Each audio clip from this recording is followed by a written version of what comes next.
Ceará, quase 600 quilômetros de praia. Terra de quem faz rir, do mestre Chico Anísio, do eterno trapalhão Renato Aragão e de tantos outros que espalham a alegria pelo país. Lá em São Paulo eu botei 15 para correr, correu 16. Como assim? Eu na frente e os 15 atrás. Aí tá certo. Aqui tem sol o ano inteiro, terra da luz. Há quem diga que o título não vem do forte sol tropical, mas do fato do estado ter sido o primeiro a abolir a escravidão no Brasil, em 1884, 4 anos antes da Lei Áurea. Ceará, que também tem como filha uma mulher que deixa seu nome na história do país. Foi por isso que a gente veio até aqui.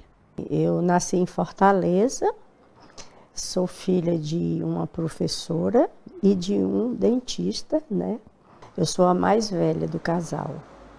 Depois de mim vieram mais 4, todas mulheres. Foi uma infância que eu acho que, assim, em termos de lazer, de espontaneidade, né? Assim, a gente tinha muita liberdade, a gente brincava muito na calçada, né? Nós tínhamos amigos, amigas, né? Da vizinhança, que a gente juntava para fazer brincadeira de roda, de jogar bola, né? E assim, com mais liberdade do que hoje, as crianças têm. Maria da Penha é assim, uma mulher de fala mansa, que irradia ternura e que, olhando assim, num primeiro momento, não aparenta ser a fortaleza que é.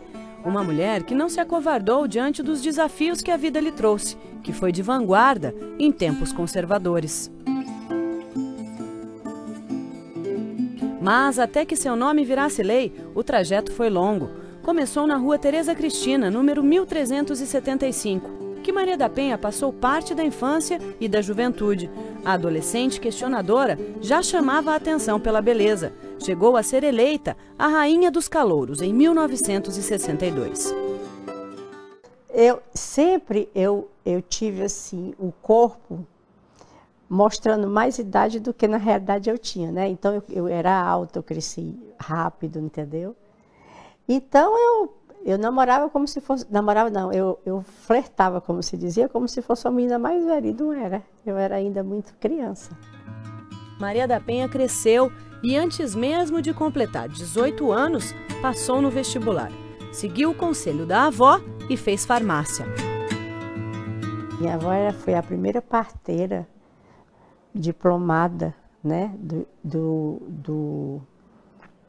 da região do Cariri, né, que minha avó nasceu, era oriunda de Barbalha, né, uma região que, aliás, muito violenta, tem muita violência contra a mulher. Ela trabalhava demais porque ela não tinha hora para dormir, né? Era muito requisitada.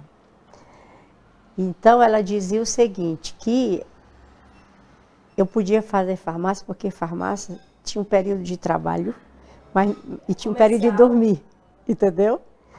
Né? Que era muito sacrificado para ela, né? Não ter, mas ela gostava do que fazia.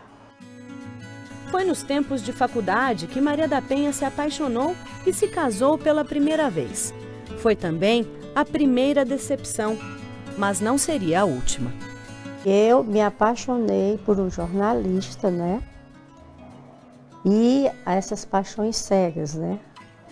Que, assim, se eu não fosse apaixonada, eu talvez tivesse percebido o machismo dessa pessoa. Né? Uma pessoa muito ciumenta, né? Mas eu não percebi isso, e realmente não deu certo. Casamos, eu tenho a impressão que nós passamos uns 4 anos casados, eu não lembro mais. Mas assim, que foi 4 anos de muita desavença, sabe? Assim, uma pessoa altamente opressora, dominadora, né? Eu não tinha a minha liberdade individual, né? É um típico machista mesmo, sabe? Depois de concluir a faculdade e separada, ela saiu de Fortaleza em 1973, sempre apoiada pelos pais. Eu fui para São Paulo fazer mestrado, porque eu já tinha terminado o curso aqui, né? Então surgiu a oportunidade, eu fui para a USP Faculdade de Ciências Farmacêuticas, né? Já tinha meu trabalho também, né? Eu trabalhava no Instituto de Previdência do Estado do Ceará. E quando eu fui para São Paulo, depois talvez de um ano, eu conheci, né, a pessoa que eu troquei confidências, né? Uma pessoa que me apoiou, uma pessoa simpática, muito querida dos amigos, muito prestativa. O colombiano, que chamou a atenção da cearense, atraiu os olhares de todos. Chegou o ponto até de a mãe de um das nossas amizades, né, dizer, se a minha filha tivesse um namorado igual ao seu, um noivo igual ao seu, né? Que pena que ele não escolheu ela, né? Pois é, que pena que não foi a minha filha escolhida, né? Não sei o que, não sei o que. A escolhida foi a cearense Maria da Penha Maia Fernandes. Uma escolha que mudaria a vida dela e a de milhares de brasileiros para sempre. Casamos, né? A minha primeira filha nasceu lá.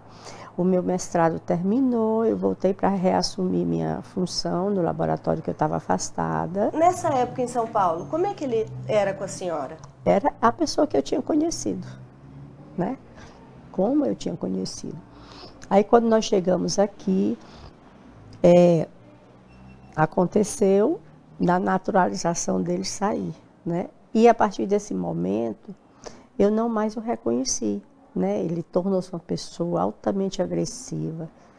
Por tudo ele justificava uma agressão, né?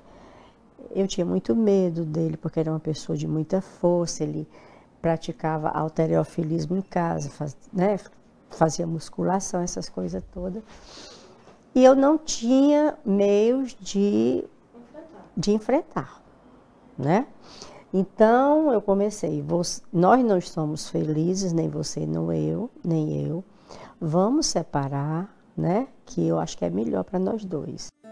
O ano era 1981 e as notícias sobre violência contra a mulher eram um destaque na mídia. A cantora Eliane Garamond tinha sido assassinada pelo ex-marido, o também cantor Lindomar Castilho. 2 anos antes, Doca Street havia saído livre do tribunal ao ser absolvido por matar a namorada, Ângela Diniz, com 5 tiros na cabeça. Prendia o medo, a falta de visibilidade para a questão da violência contra a mulher, que não existia. Foi esse período em que eu refleti muito em não tomar uma decisão de separação mesmo, contra tudo e contra todos, né? Porque era contra a sociedade, uma atitude que eu ia tomar. Eu não fiz isso porque começou a haver a questão da morte de mulheres que não mais continuavam com um relacionamento que não convinha, como o caso do Doca Street, o caso do Lindomar Castilho, que foi bem na época em que eu estava querendo me separar, né? Então, eu refleti. Eu não vou criar uma armadilha para mim. Então, eu insistia para que ele tomasse uma atitude, entendeu? E, ao mesmo tempo, eu tinha medo, né, de provocá-lo e ser uma outra vítima.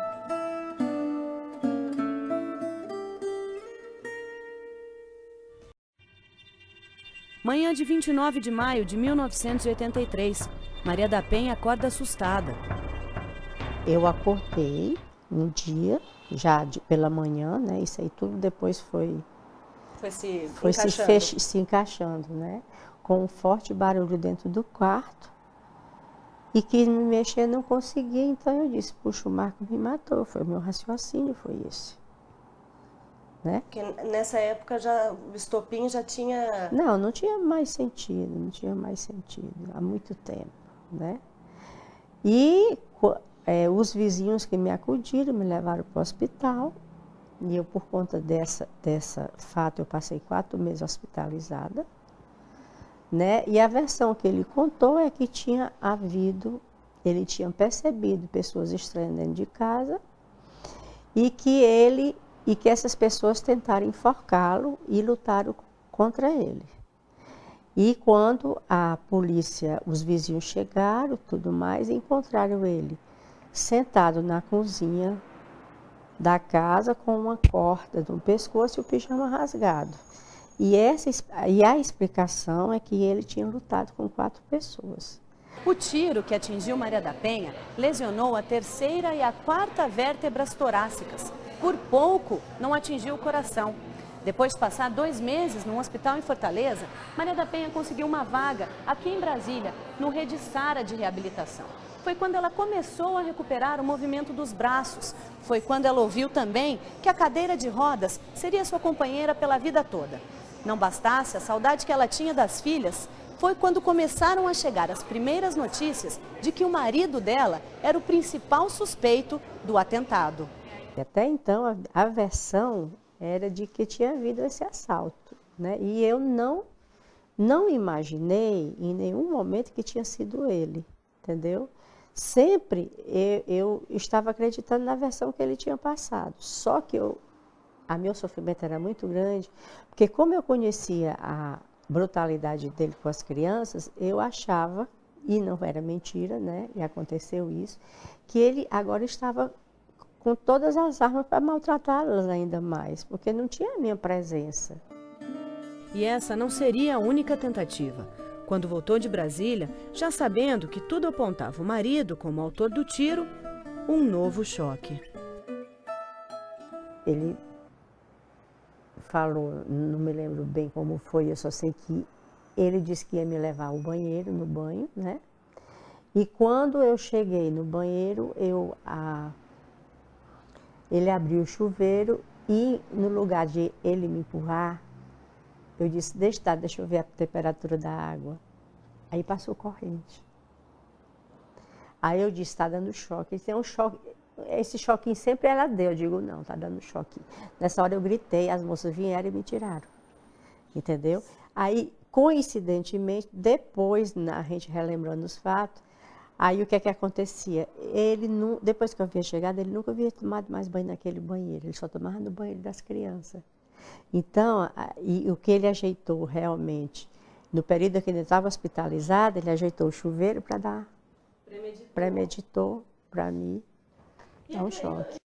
Durante esse período, Maria da Penha e as filhas foram mantidas em cárcere privado. Nos bastidores, a família se empenhava para conseguir a separação de corpos.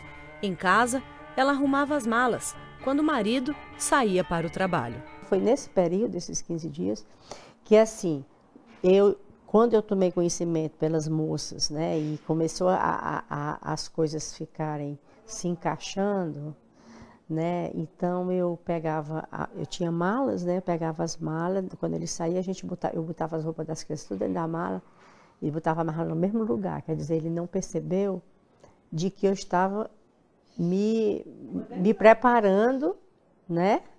Foi então que Maria da Penha voltou à Rua Tereza Cristina. Ela e as 3 filhas conseguiram finalmente a liberdade. Eu lembro assim, no momento em que eu cheguei aqui, entendeu? Que eu cheguei aqui, que as minhas filhas, olha, vão brincar que agora eu vou dormir. Eu dormi da hora que eu cheguei até o outro dia. Porque a senhora não dormia em casa? Não dormia, não tinha um sono relaxado. E dormi não porque eu estava exatamente aqui, eu dormi porque ele estava viajando.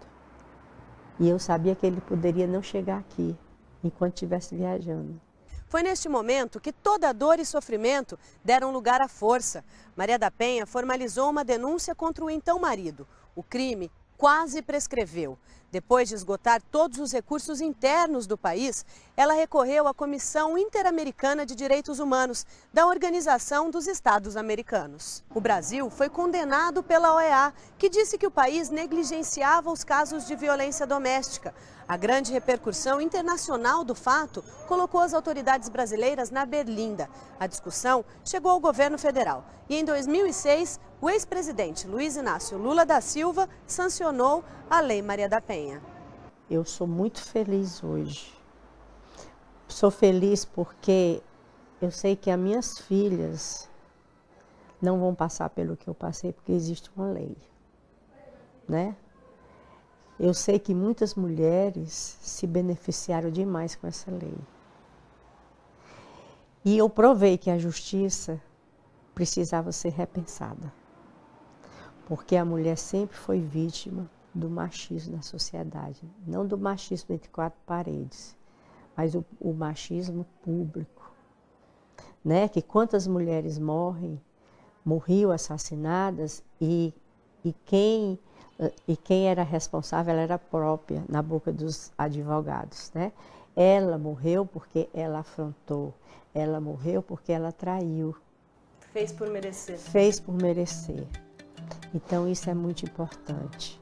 Daquela época mesmo não sobrou quase nada. Como se a memória fosse mesmo programada para esquecer a dor e o sofrimento em um instinto de autopreservação. É assim que Maria da Penha segue a vida, ainda um pouco descrente da justiça, mas consciente do legado que deixa. Olha, eu tenho noção da dificuldade de deixar esse legado. Porque o legado, se for realmente abraçado por todos, é um legado.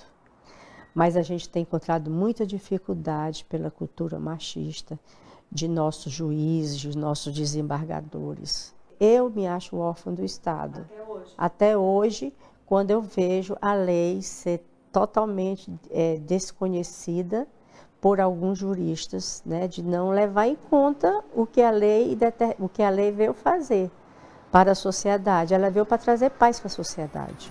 Hoje, Maria da Penha vive naquela mesma rua Tereza Cristina, que a viu nascer e que a acolheu no momento mais difícil de sua vida. Em 2009, ela fundou um instituto que leva o seu nome e que leva também uma mensagem de igualdade para homens e mulheres.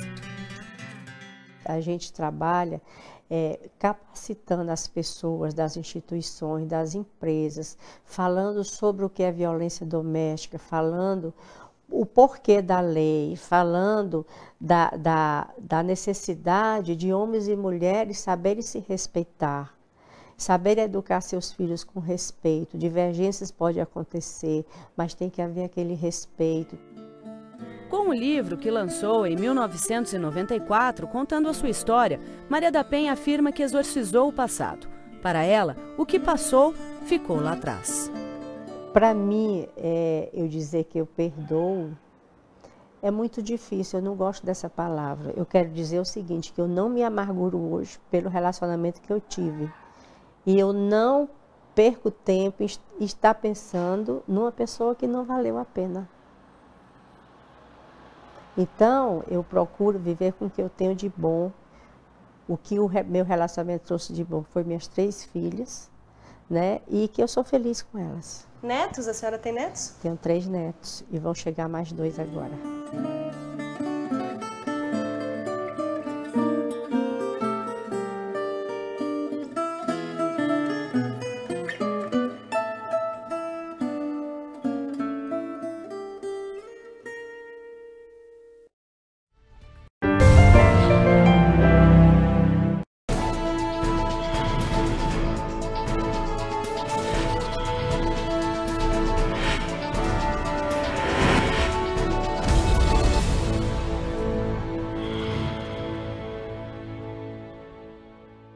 A cada 90 minutos, uma mulher morre no Brasil, vítima de agressões praticadas pelo próprio companheiro. O levantamento feito entre 2009 e 2011 é do IPEA, o Instituto de Pesquisa Econômica Aplicada. Hoje existe uma lei específica para proteger a mulher da violência doméstica, mas nem sempre foi assim. Antes da lei, os casos relacionados a essa prática eram julgados com base no Código Penal e na legislação que criou os juizados especiais. O agressor era punido com o pagamento de cestas básicas ou multa, e se fosse para a cadeia, ficava no máximo 1 ano. Você vai conhecer agora uma história de muito sofrimento e humilhação. Foram quase 2 anos de violências praticadas pelo companheiro. Ela pediu ajuda, mas antes da lei de proteção à mulher, não havia como dar à vítima a segurança que ela tanto precisava. Meu pai foi sempre sacana. Meu pai nunca foi assim, aquele pai assim. Meu pai era garimpeiro, vivia no mundo. E quando ele chegou, a gente já tinha 13, 14 anos. Em vez dele ser pai, ele queria abusar da gente também. Infelizmente, o relato que acabamos de ouvir foi o desabafo de uma mulher vítima de violência doméstica. Momentos que acontecem a toda hora no Brasil. A toda hora não, a cada 2 minutos. É isso mesmo, a cada 2 minutos 5 mulheres são vítimas de agressões no Brasil, de acordo com um estudo apresentado no Mapa da Violência sobre homicídio de mulheres. Em 24 horas, serão 3.600. E você chega nesse mundão, você conhece uma pessoa que você acha que vai te dar amor e carinho e te ajudar. Aquele cara que dorme com você, te espanca, te violenta, entendeu? E eles acham que tudo é perfeito. Tão chato. 10 anos atrás, os casos de agressões contra as mulheres eram registrados com o mesmo grau de importância de uma batida de carro, de uma briga entre vizinhos, de um furto. Casos considerados de menor potencial ofensivo. O agressor chegava até ser interrogado na delegacia, mas a pena era convertida em prestação de serviço à comunidade ou em doações de cestas básicas a entidades assistenciais. O homem só era preso quando matava a mulher e, mesmo assim, brechas na legislação logo devolviam a ele a liberdade. Nessa época, ela não tinha estímulo nenhum em vir até a delegacia para denunciar, para fazer um registro de ocorrência, uma situação flagrancial, sabendo que ela sairia daqui praticamente ao mesmo tempo que o agressor. E não é preciso ir muito longe para recordar casos que entraram para a história. Década de 80, nas paradas de sucesso, o Rei do Bolero. Foi um erro este nosso casamento.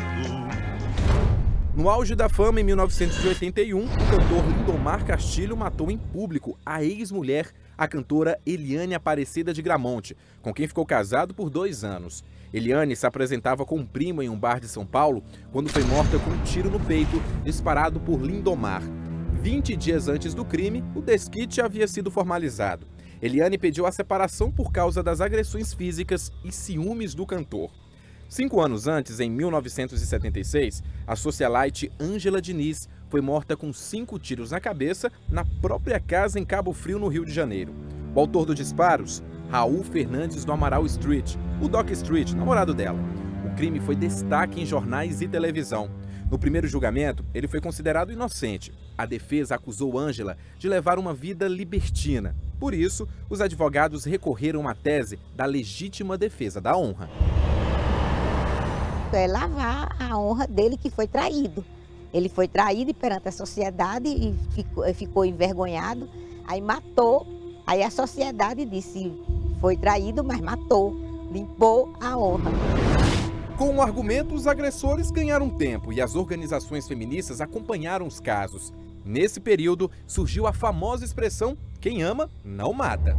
As mulheres se uniram, protestaram. De volta ao banco dos réus, Lindomar Castilho foi condenado a 12 anos de cadeia e Doc Street a 15 anos.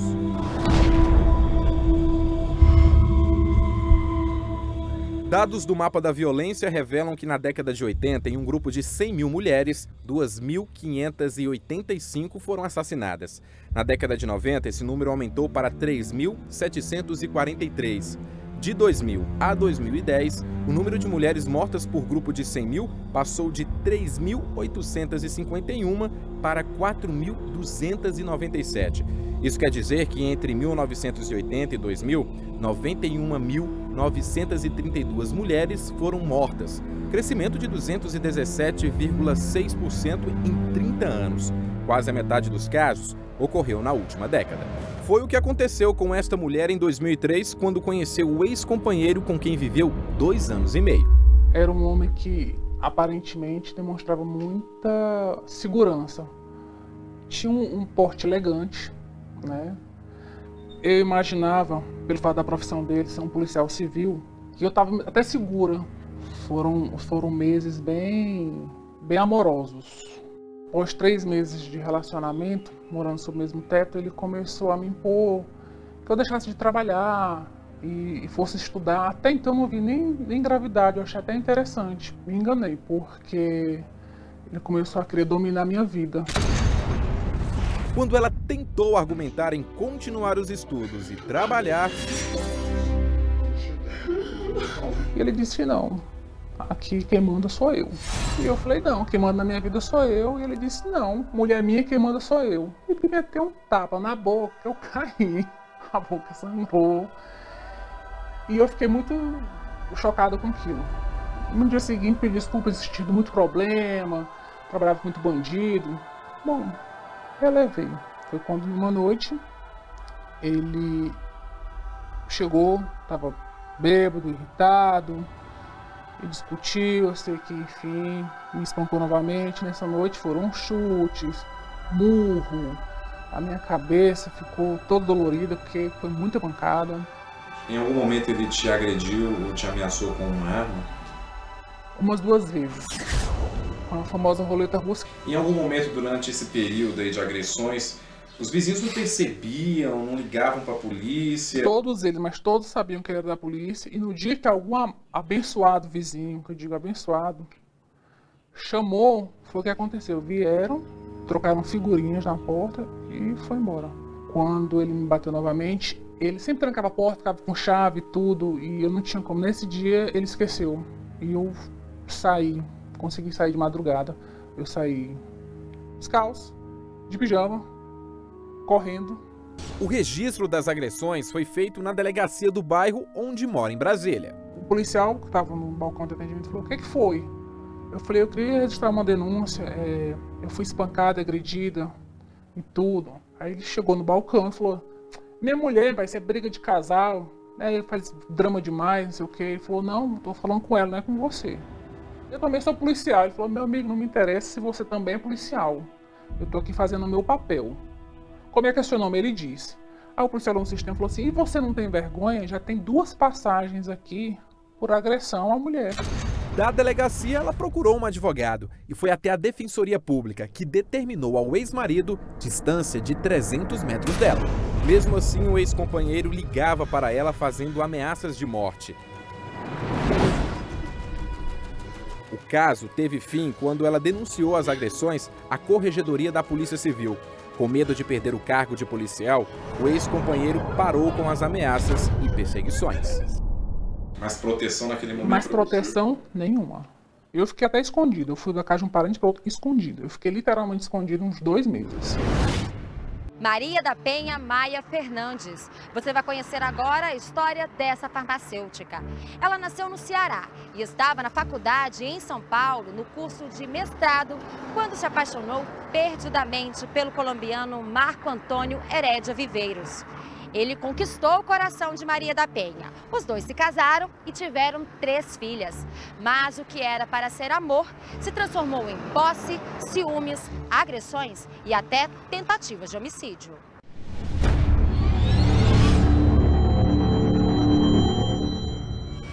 Anos 80.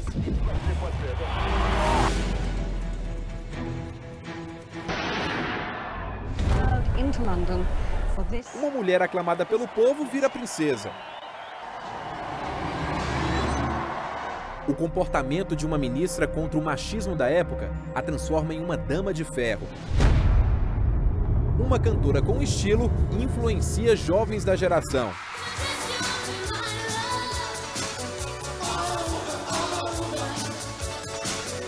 Nas pistas de dança, elas se divertiram.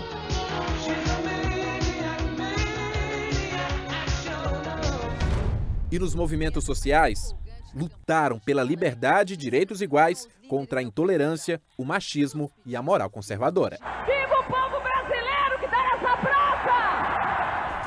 Conquistas barradas pela violência. Esta é Maria da Penha, uma mulher que enfrentou os desafios que a vida lhe trouxe. Em 1983, sofreu sérias agressões. O ex-marido colombiano tentou matá-la 2 vezes. Na primeira, ficou paraplégica. Foi baleada com um tiro nas costas enquanto dormia. Eu acordei um dia, já pela manhã, né? Isso aí tudo depois foi se encaixando, né? Com um forte barulho dentro do quarto. E quis me mexer, não conseguia, então eu disse: puxa, o Marco me matou. Os vizinhos que me acudiram me levaram para o hospital. E eu, por conta dessa fato, eu passei 4 meses hospitalizada, né? E a versão que ele contou é que ele tinha percebido pessoas estranhas dentro de casa e que essas pessoas tentaram enforcá-lo e lutaram contra ele. E quando a polícia, os vizinhos chegaram, tudo mais, encontraram ele sentado na cozinha da casa com uma corda no pescoço e o pijama rasgado.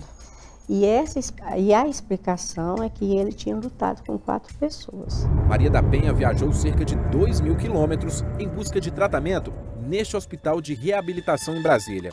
Recebeu alta, voltou para casa e sofreu a segunda tentativa de homicídio. Desta vez, o marido tentou eletrocutá-la. Ele abriu o chuveiro e, no lugar de ele me empurrar, eu disse, deixa eu ver a temperatura da água. Aí eu disse, está dando choque. Tem um choque. Esse choquinho sempre ela deu. Eu digo, não, está dando choque. Nessa hora eu gritei, as moças vieram e me tiraram. Nesse período, Maria da Penha e as filhas ficaram sob cárcere privado. Enquanto isso, a família lutou para conseguir a separação de corpos. Quando eu tomei conhecimento pelas moças, né, e começou as coisas ficarem se encaixando, né, então eu tinha malas, né, pegava as malas, quando ele saía eu botava as roupas das crianças tudo dentro da mala e botava a mala no mesmo lugar. Quando o marido viajou, Maria da Penha fugiu para a casa onde morava com a família. Eu lembro assim, no momento em que eu cheguei aqui, entendeu? Que eu cheguei aqui, que a minha filha, olha, vão brincar que agora eu vou dormir. Eu dormi da hora que eu cheguei até o outro dia. E dormi não porque eu estava exatamente aqui, eu dormi porque ele estava viajando. E eu sabia que ele poderia não chegar aqui. O sofrimento dessa mulher comoveu o país. Maria sobreviveu a 2 tentativas de homicídio e vai passar o resto da vida numa cadeira de rodas. Mas ela não se calou. Maria lutou pelo direito dela e de outras tantas vítimas anônimas que sofrem em silêncio. Ela perdeu os movimentos, mas ganhou forças para protestar pelo direito a uma lei específica de proteção à mulher ameaçada. E a norma, que virou um marco na história do país, recebeu o nome de Lei Maria da Penha. O fato de ser vítima da violência doméstica só aumentou a luta por justiça. A denúncia contra o marido quase prescreveu. O primeiro julgamento foi 8 anos depois do crime e o ex-marido ainda saiu em liberdade. 5 anos depois, um novo julgamento e, novamente, a liberdade. Com as peças do processo, Maria da Penha escreveu um livro sobre o caso. A história chegou a uma Comissão Interamericana de Direitos Humanos da Organização dos Estados Americanos, que considerou o Brasil negligente com os casos de violência doméstica.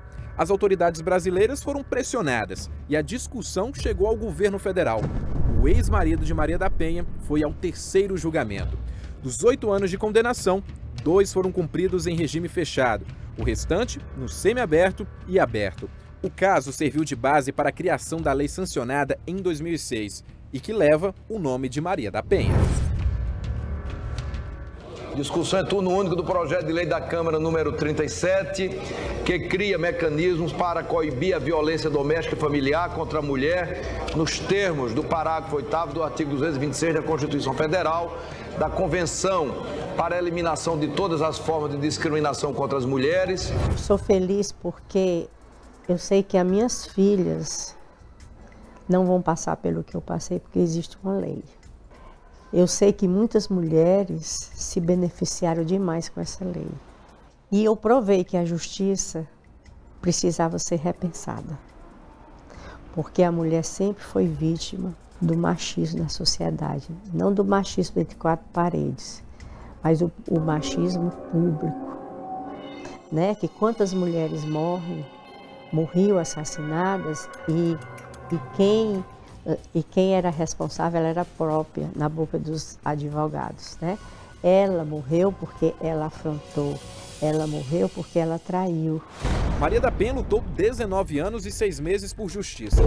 Antes e depois da Lei Maria da Penha, as mudanças, os avanços e o que ainda é preciso ser feito para garantir mais proteção à mulher na visão do ministro do Superior Tribunal de Justiça, Rogério Schietti. O tratamento dado à violência doméstica há de ser um tratamento mais rigoroso.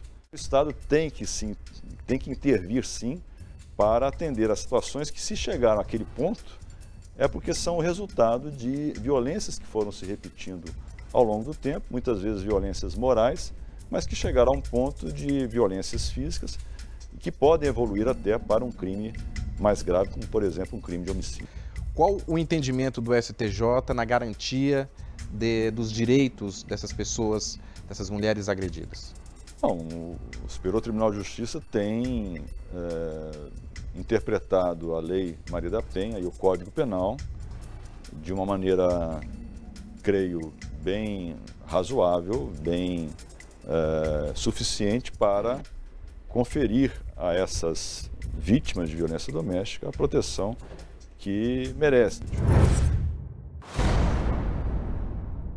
Depois da Lei Maria da Penha, a situação mudou muito.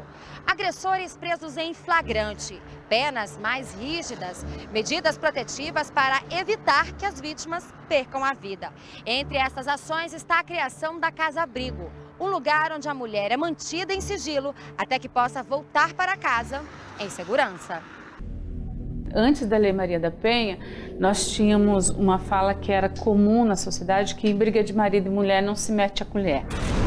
A Lei Maria da Penha vem e diz, mete a colher e o Estado mete a colher. Eu acho que a sociedade começa a ter outro comportamento. Ela disciplinou o aparelhamento estatal para prevenir e coibir a violência doméstica contra a mulher. Em agosto de 2006, com a criação da Lei Maria da Penha, mudanças importantes ocorreram na maneira de cuidar dos casos de violência doméstica. Ela alterou o Código Penal ao possibilitar que os agressores sejam presos em flagrante ou tenham a prisão preventiva decretada.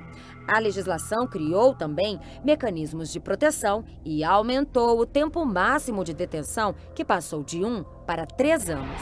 Na verdade, nós temos várias portas de entrada, né? Nós vamos ter o 180, né, que é o Disque Denúncia. Nós vamos ter as delegacias especializadas de atendimento à mulher.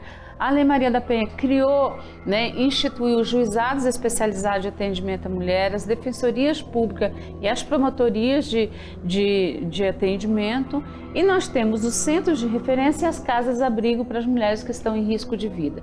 Os centros especializados de atendimento à mulher foram criados aqui no Distrito Federal há 2 anos para atender as vítimas de violência de gênero. Esse primeiro atendimento é feito por 2 especialistas de áreas diferentes, normalmente, que vai fazer uma identificação do caso, estudo daquele caso, o quanto ela está em risco, quais são as necessidades dessa mulher, para ela entrar para o serviço e aí sim ela começa um atendimento subsequente de acordo com as demandas que ela apresenta naquele primeiro encontro. O Disque Denúncia é uma dessas ações. Ao ligar para o 180, a pessoa pode tirar dúvidas sobre a lei e até fazer a denúncia, mesmo não sendo a vítima. Entre janeiro e junho deste ano, foram mais de 265 mil ligações. 11% dos registros foram de casos de violência. O número corresponde ao total de 30.625 registros de agressão só no primeiro semestre de 2014. A Lei Maria da Penha também mudou a maneira de acionar medidas protetivas de urgência. É possível que ela faça um requerimento já no balcão da delegacia das chamadas medidas protetivas de urgência. Isso é uma criação da Lei Maria da Penha muito importante, porque aqui no balcão ela já pode pedir, por exemplo, para que o agressor saia de casa, para que ele não se aproxime, para que ele não faça contato nenhum com ela, pague uma pensão, restrição de visita aos filhos. Quando se descumpre uma medida protetiva, não mais pode ser o réu responsabilizado pelo crime de desobediência, porque há um mecanismo previsto, há uma medida prevista no próprio Código de Processo Penal, que é a prisão preventiva para essa hipótese. Então, em razão disso, não mais é o réu punido por um crime de desobediência, quando essa desobediência não caracteriza um outro crime, né? Mas é um entendimento que se pacificou e que não deixa sem proteção a vítima, continua ela a ser protegida por um outro meio, que é a prisão processual, não mais a prisão decorrente da pena do crime de desobediência. Hoje existem 155 casas-abrigo espalhadas pelo país. A região com o maior número é o Sudeste, com 55. Ainda não se sabe ao certo quantas mulheres já foram beneficiadas. O tempo de permanência depende da situação. Os agentes da DEAN são preparados para atender as vítimas de violência doméstica. As mulheres são encaminhadas para uma casa-abrigo onde ficam protegidas até que não corram mais perigo. O endereço desses locais é mantido sob sigilo para garantir a segurança das vítimas. Apenas os agentes têm acesso.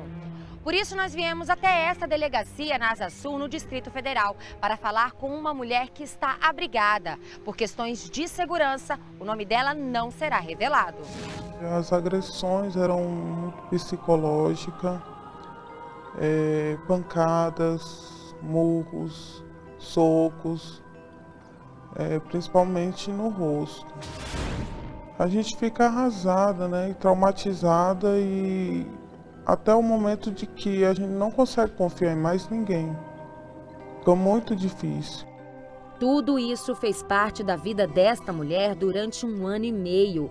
O agressor era o companheiro, o homem com quem ela escolheu viver. Foi um tempo de 5 meses entre a decisão de morarem juntos e a primeira agressão. No início ele era muito dócil, muito carinhoso, mas logo no dia que a gente resolveu viver junto, já começou as agressões. Ela nunca procurou ajuda. Eu tinha medo.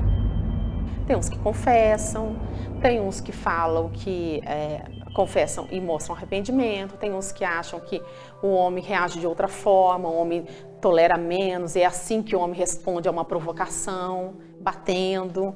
Tem outros que negam, né, que não fizeram nada, que ela está inventando. Então, em cada caso concreto, o agressor reage de uma maneira diferente. O resultado dessa violência é decorrente de uma cultura machista, típica da sociedade brasileira. E essa violência, ela atinge todas as mulheres. O Estado pode preparar todo o aparato e nós estamos trabalhando para isso. Agora, quem diz não é a mulher. Havia sentimento ainda por ele. Ele entrou para a gente conversar e foi no momento em que começou as agressões. Logo depois do primeiro soco, ela desmaiou. Foram horas apanhando.